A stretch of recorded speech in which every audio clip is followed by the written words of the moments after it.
When Hamas attacked Israel on October 7th, they didn't just wipe the floor with the Israeli military. They delivered an economic blow to Israel as well. I'm about to share 5 ways the Israeli economy is taking a hit due to this war. Number 1, the Israeli currency, the shekel. The shekel, like many other currencies, is going through inflation. Over the last year, the shekel has been experiencing a steady decline, but on October 7th, the shekel took a dive off a cliff. In just a single day, the shekel fell to an 8-year low. The news of the war introduced fear, uncertainty, and doubt, aka FUD. Major players began selling their Israeli shekels for US dollars. This rush to the exit door flooded the market with shekels, and therefore slashed its value. The situation was so dire that the Central Bank of Israel had to intervene. They couldn't let this spiral out of control. To Israel's credit, they did have a healthy savings account of $200 billion in their foreign reserves. So the bank tapped into its savings and started using its reserve US dollars to buy back Israeli shekels. In other words, the Bank of Israel was forced to spend their precious dollars just to shore up their currency, and it worked. Temporarily at least. After a month, the shekel was trading back to normal levels, but in order to achieve this, the Bank of Israel had to pay a heavy price. To prevent a free-fall of their own currency, they had to burn $10 billion. So their foreign reserves went down from 200 billion to 190 billion. This means that in a single day, Hamas burnt 5% of Israel's bank account. And this was just the beginning. Number 2, the Israeli workforce. The Israeli workforce, in response to the humiliating defeat of their military on October 7th, Israel decided to invade Gaza. This placed another massive hit to their economy, this time in the workforce. To carry out their war of retribution, Israel called up 360,000 reserve soldiers. Many of these soldiers were sucked right out of the labor force. To make matters even worse, the tension in the north near Lebanon and the war in the south near Gaza meant that an additional 250,000 people would need to abandon their jobs and relocate to safer areas. This means that nearly 610,000 people were plucked right out of the workforce. That is 20% of their labor. A sudden 20% reduction in their workforce means a sudden drop in productivity. This is what you would consider a major recession-level event, nothing short of an economic disaster. Every industry has been affected. Construction, tourism, farming, it has all come to a screeching halt. These are serious problems for a country that imports half of its food. The tech industry has also taken a hit. 18% of Israel's GDP and 50% of Israel's exports and 30% of Israel's taxes are tied directly to the tech industry. It's estimated that 10 to 30% of the tech workforce has been drafted for the war. This places a ton of pressure on Israel's economy, and Israel's reservists and citizens aren't the only ones not working. Prior to the war, 110,000 Palestinians in the West Bank worked for Israel. They mostly worked in the construction industry. After the attack on October 7th, Israel rescinded those work permits. This crushed the construction industry, which has plummeted to just 15% of its normal activity. Israel also depends on foreigners from Thailand, especially in the agricultural industry. After October 7th, many returned home. Out of the 30,000 Thailand workers, 7,000 have already left the country. The situation is serious, and every day the war goes on, the more Israel feels the pain. It is estimated that this hit to the workforce is costing Israel $600 million per week. Number 3, the Israeli supply chain.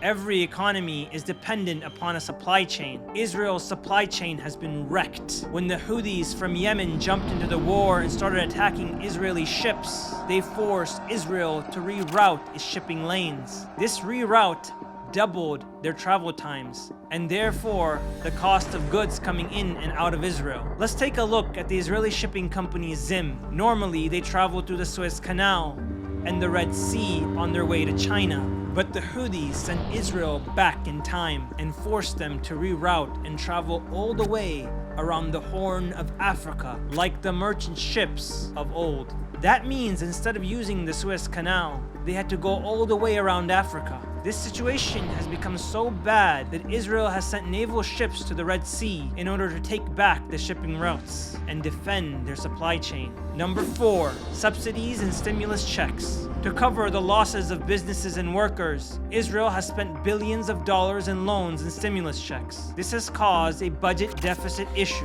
for the Israeli government, as they are spending more than they are collecting in taxes. Additionally, Israel is freezing payments for rent, university tuition, mortgages and credit cards, and other expenses. That's anywhere between $700 million to $2 billion a month that isn't being collected. The Israeli economy can sustain this for the citizens, but not forever.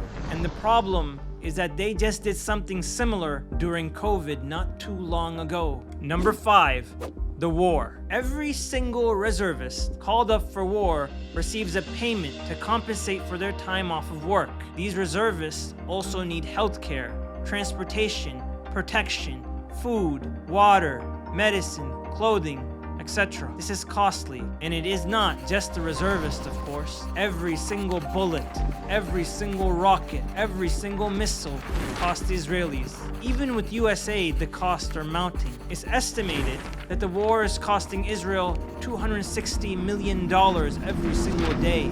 That's $7.2 billion a month. These costs are separate from the expenses that the Israeli economy is already taking. It is estimated that by the end of this war, Israel would have spent $50 billion. And that's if the war goes as planned or as expected. Wars are costly. Consider the Iron Dome air defense system. Each missile costs $80,000. For every Hamas rocket fired, Israel needs to spend $80,000 to intercept it. It is estimated that Hamas has fired over 10,000 rockets.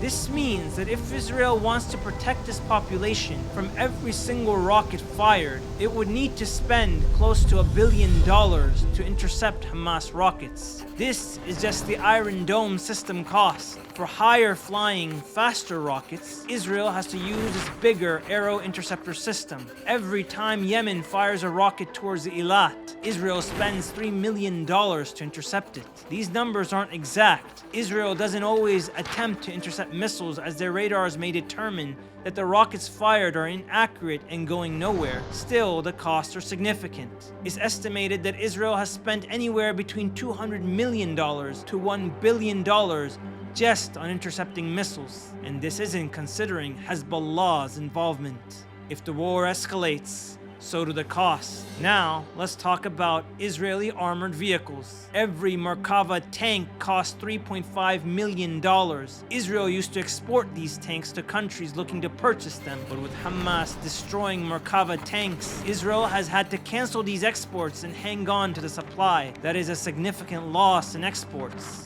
Israel spends $3.5 million to build a tank. This tank gets destroyed. This means Israel has lost $3.5 million.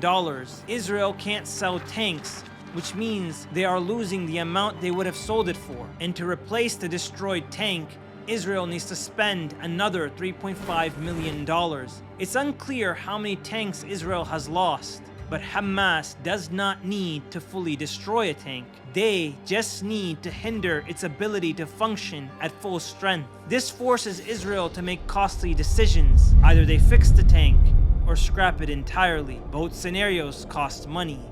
And this is just for the Merkava tanks. The Israelis are also using armored personnel carriers and militarized bulldozers. These are also expensive units that are being damaged or destroyed. There are other ways in which the Israeli economy will be impacted. Much of it remains to be seen. But it is clear this war is costly. The disruption of the supply chain, the devaluing of the currency, the hit on the workforce, the draining of the reserves, the daily cost of war, all of it adds up and applies pressure and is putting the Bank of Israel in some trouble. This is what Bloomberg reported. Israel will likely be on the hook for 2/3 of the total cost, with the US paying for the rest. Israel's fiscal math means the government will largely have to borrow its way through what's already its worst armed conflict in half a century. Yes, US taxes will bankroll Israel's war, but even after a US bailout, Israel has to borrow money to pay its bills. You should be asking, doesn't Israel have $190 billion in their bank account? Why would they be borrowing money? The answer is simple. COVID hit Israel hard. Shutdowns, work stoppages, supply chains, it took its toll. To dance through the pandemic, their debt to foreign countries skyrocketed from 100 billion to 150 billion in just 2 years. And now they've borrowed another $6 billion. And it isn't the best time to be borrowing money. These loans come with high interest rates. The COVID effect caused the Israeli government to borrow money and print money. This made inflation rise from 2% to 5%. The central bank knew this was a problem, so for the last year they started raising interest rates, which is code for slowing down money printing. In other words, they stopped the money printer to stop inflation. But even with that, they couldn't bring inflation under control. Their inflation is still stuck at 4%.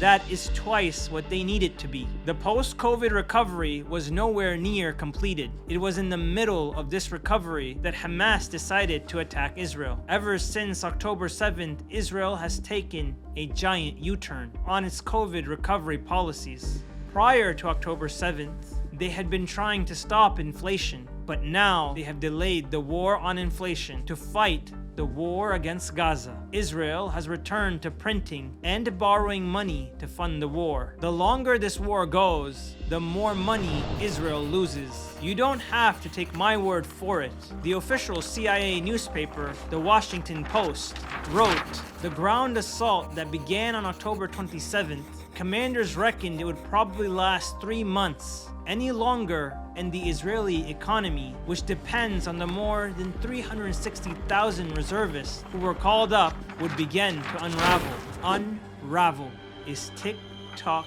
tick-tock, and not the fun social media kind of TikTok. The clock is ticking kind of TikTok. Day by day, Gaza is bleeding Israel. You see, Israel may soon come to realize that there is no light at the end of the tunnel. Only Hamas. Follow for more.